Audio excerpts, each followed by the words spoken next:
So you have posted on like the Information Technology Industry Day on February 26th. What is the, and I apologize because this will probably go live after your Technology Day, but for those who want to be a part of it in future, what is it and what are you doing? Yeah, so I do them twice a year, so no worries. We'll get, if you listen to this, enroll in August. We always put the save the date out. But here's the genesis of this. We all relate to prior things. I might sound like a broken record when I say in my military time. When I was at Walter Reed, I was responsible for 6-state region as well as kind of a side duty, the regional CIO of 32 hospitals, as well as CIO of Walter Reed. And you can imagine, I spent over that tenure about $2 billion budget in 4 years. So do the math, half $1 billion spend. You got a lot of people who want to talk to you, right? And we all have our own strategies on how you do vendor management and who your partners are, et cetera. And I had this idea from another element of the military who did it. It happened to be our contracting team who does, who wants to get small businesses and service disabled and minority-owned businesses into the level of understanding on how a government contract works, how you can apply, how you can run this business. And I attended one. I'm like, why don't I do this, right?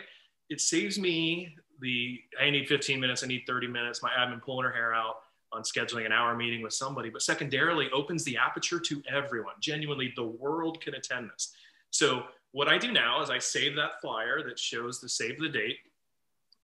And it's anytime I get I'll call it unsolicited email from a vendor, because they all figure out our naming conventions of email and get your email and then there's services who sell these. I just send it to them like, hey, nope, I'm not going to give you 30 minutes, but I'll give you 4 hours, right? And here's the day. And for 4 hours, I'm going to tell you the following. Just high level, what we've done, who we're about, what we've completed, and what the success has been, and who those partners were. I want to celebrate success. But moreover, what's coming, right? Here's the RFPs we have coming out. Here's the entire roadmap of what we're doing.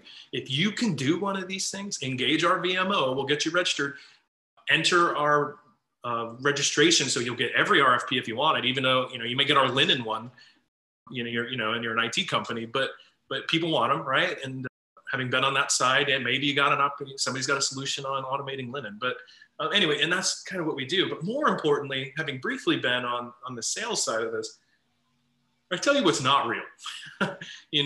Don't chase these things. Back when lunch and learns and line level and service level people having meals and playing golf and doing other things with sales folks, I felt like they were compelled to overshare at times, or to talk about things that may or may not have been real yet, or genuinely not real in the near term. So on the sales side, you start spinning up resources. Hey, Health First is working on blockchain, and let's not talk about that. It was just it's the thing I hate the most in IT at the moment. But and then you get all these blockchain vendors coming and wasting everybody's time, or even a good partner who goes out and gets an overlay and starts positioning blockchain solutions. And I'm like, what? You're wasting your time, right? And that's thousands, tens of thousands, and hundreds of thousands of dollars in many cases of these partners. So genuinely 4 hours, here's what we're working on, here's what we did, here's who won I'll tease it, actually to be old at this point, but here's a decision we made on CRM and why. Here's a decision we made on cloud and why.